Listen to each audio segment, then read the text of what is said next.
आपने आपकी पूरी जिंदगी में कुर्की का या फिर वसूली का नोटिस तो देखा ही होगा, फिर चाहे वो सरकारी हो या फिर गैर सरकारी हो या फिर हो बैंक का। कहीं ना कोई तो ऐसा नोटिस आपने देखा ही होगा। तो आज मेरा एक क्वेश्चन है आपसे कि आपने मैक्सिमम कितने रुपए का वसूली का नोटिस देखा है। और चलिए मान लेते हैं कि आपने नहीं देखा, तो आप ये बताइए कि आपने अभी तक कितने अमाउंट तक का वसूली का नोटिस सुना है। 10 लाख, 50 लाख, 1 करोड़, चलो 100 करोड़ भी मान लेते हैं। लेकिन आज मैं जो आपको वसूली का नोटिस दिखाने वाला हूँ ना, वो करीबन 18 बिलियन डॉलर का है। अब मैं अगर आपको भारतीय रुपए में बताऊं तो करीबन 1.5 लाख करोड़ रुपए का। और ये रकम इतनी बड़ी है कि इस धरती पर 1 दर्जन से ज्यादा ऐसे देश हैं जिनकी टोटल अर्थव्यवस्था या जीडीपी भी इतनी नहीं होगी। ये इतनी ज्यादा बड़ी वसूली का नोटिस है। लेकिन दोस्तों, उससे पहले अगर अभी तक आपने इस चैनल को सब्सक्राइब नहीं किया है तो आपसे विनम्र निवेदन है कि आप इस चैनल को सब्सक्राइब कर नोटिफिकेशन बेल को ऑन कर लीजिए और वीडियो को लाइक कर दीजिए। चलिए हम वीडियो में वापस आते हैं। और ये नोटिस आया है पाकिस्तान को, और इस नोटिस को भेजने वाला है ईरान। जैसा कि आप स्क्रीन पर आर्टिकल देख ही पा रहे होंगे, ईरान ने पाकिस्तान को नोटिस दे दिया है कि जल्दी से जल्दी या तो आप आपकी गैस पाइपलाइन बनाओ जिसका आपने प्रॉमिस किया था, या फिर 18 बिलियन डॉलर तैयार रखना, हम आएंगे और आपसे लेकर चले जाएंगे। अब वहीं पाकिस्तान के लिए मुसीबत ये है कि पाकिस्तान के पास ना तो पाइपलाइन को बनाने का पैसा है, ना ही उसकी वसूली को चुकाने का। इनके पास टोटल खजाना ही 7-8 बिलियन डॉलर का है, और इसमें से भी 2-3 बिलियन डॉलर तो इन्होंने सऊदी और यूएई से लेके रखा हुआ है, वो भी सिर्फ अपने सेंट्रल बैंक में रखने के लिए। वो इस 3 बिलियन डॉलर को इस्तेमाल नहीं कर सकते। ये पैसा है सिर्फ और सिर्फ पाकिस्तानी रुपए को बचाने के लिए। अगर ये पैसा नहीं होगा तो पाकिस्तान में स्थिति वो होगी कि सब्जी वाले के तराजू में एक तरफ तो रखी होगी 1 किलो सब्जी और दूसरी तरफ रखी होगी 5 किलो पाकिस्तानी रुपयों की गड्डी। जी हाँ, किलो में बेचेगा पाकिस्तान का रुपया। और इसीलिए वो पैसा जो 3 बिलियन है वो सिर्फ इनकी करेंसी को सपोर्ट करने के लिए है। एक्चुअली में जो पाकिस्तान पैसा खर्च कर सकता है वो है 4-5 बिलियन डॉलर का, और वो सारा भी कर्ज ही है जो कि इन्होंने IMF और चीन वगैरह से लिया है। खैर,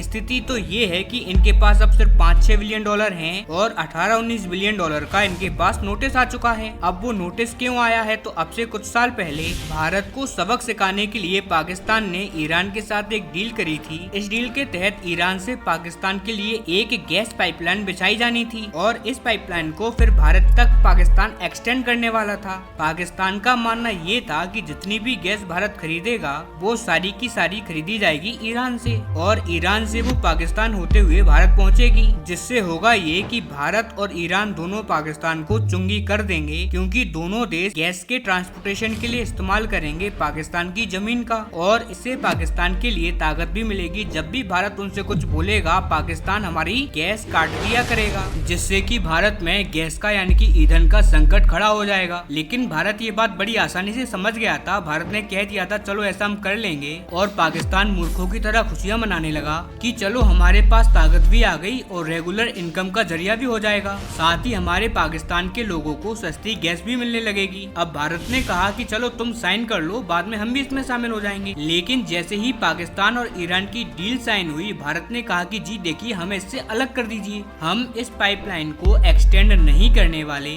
हम पाकिस्तान के जरिए गैस कतई नहीं खरीदेंगे। और यहीं पर पाकिस्तान फंस गया, क्योंकि पाकिस्तान इस पूरी पाइपलाइन को कर्ज लेकर बनाने वाला था, और उन्हें उम्मीद थी कि जब भारत पाकिस्तान के जरिए गैस को खरीदेगा तो उससे इनकी कमाई भी होगी और ये लोन भी चुका देंगे, साथ ही इनका खजाना भी अच्छा खासा भर जाएगा। लेकिन हुआ उसका जस्ट उल्टा। अब इनको पता लग गया कि गैस पाइपलाइन से तो कोई फायदा होने वाला नहीं है, और इसीलिए कॉन्ट्रैक्ट साइन करने के बावजूद इन्होंने कोई भी गैस पाइपलाइन पर काम नहीं किया। अब ईरान तो था समझदार। अब ईरान ने क्या किया, इस कॉन्ट्रैक्ट के अनुसार अपने हिस्से में पाकिस्तान के बॉर्डर तक ईरान ने अपने पैसे से पाइपलाइन बिछा दी। फिर इसी कॉन्ट्रैक्ट के तहत पाकिस्तान को ईरान के बॉर्डर से अपने देश में पाइपलाइन बिछानी थी, वो भी अपने पैसे से। और जब ईरान ने अपने हिस्से का काम पूरा कर लिया, पाकिस्तान के बॉर्डर तक पाइपलाइन बिछा दी अपने पैसे से, वहीं पाकिस्तान ने जरा भी काम नहीं किया, एक भी पाइपलाइन नहीं बिछाई अपने देश में। और यहीं पर ईरान ने पाकिस्तान को फंसा दिया, क्योंकि कॉन्ट्रैक्ट के अनुसार अगर पाकिस्तान टाइम पर काम पूरा नहीं करता है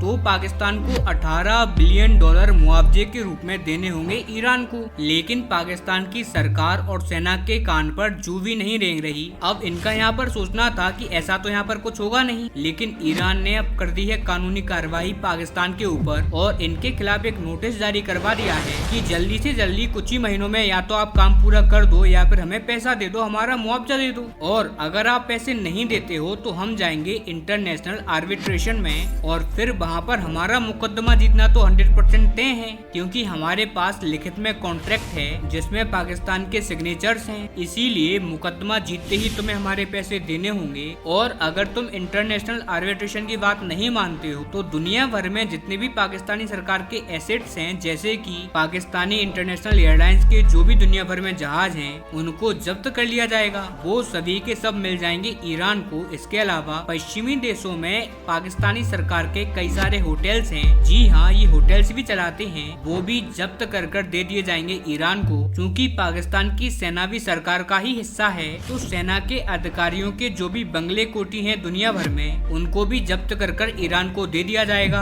इसके अलावा पाकिस्तान के जो भी सरकारी भवन या दूतावास होंगे उसे भी जब्त कर नीलाम कर दिया जाएगा और उसकी रकम दी जाएगी ईरान को। फिर भले ही ईरान पर सैंक्शंस लगे हों, ईरान को ये सब कुछ मिलेगा। और यही कारण है कि पाकिस्तान अब घबरा रहा है, क्योंकि जब ये सब चीजें जब्त हो जाएंगी तो उससे पाकिस्तान को नुकसान तो होगा ही, साथ ही इंटरनेशनल लेवल पर जो बेइज्जती होगी, जो इनको घसीटा जाएगा, वो तो एक नेक्स्ट लेवल पर होगा। इसीलिए ये सब अब ईरान के सामने गिड़गिड़ा रहे हैं कि देखिए आपके खिलाफ लगे हुए हैं सैंक्शंस, अगर हम पाइपलाइन पूरा कर भी लेते हैं तो कोई भी देश तेल तो खरीद ही नहीं पाएगा प्रतिबंधों के कारण। अब ईरान का यहाँ पर कहना है कि देखो हमें इससे कोई मतलब नहीं है, क्योंकि जब आपने हमसे कॉन्ट्रैक्ट साइन किया था उस टाइम पर भी तो हमारे ऊपर लगे हुए थे प्रतिबंध। ये बात तो तुमको उस टाइम पर सोचनी चाहिए। अब एक काम करो कि प्रतिबंधों की बात करो तुम अपने दोस्त अमेरिका से, हमें इससे कोई भी लेना देना नहीं है। या तो पाइपलाइन पूरा कर तेल खरीदना स्टार्ट करो या फिर $18 बिलियन को तैयार रखो। अब आगे आने वाले कुछ महीनों में मजा आने वाला है, देखने वाली बात होगी जब पाकिस्तान ना तो पाइपलाइन बना पाएगा ना ही यहाँ पर उसको पैसे दे पाएगा। जब पाकिस्तान को इंटरनेशनल लेवल पर घसीटा जाएगा तो ये बात देखने लायक होगी। और ऐसे शुभ मुहूर्त पर वी विल देयर और मैं भी इस पर आपको पूरी अपडेट दूंगा। इसीलिए आप इस चैनल को सब्सक्राइब कर बेल आइकन दबाएं और ये खबर अपने सारे दोस्तों तक पहुँचाएं।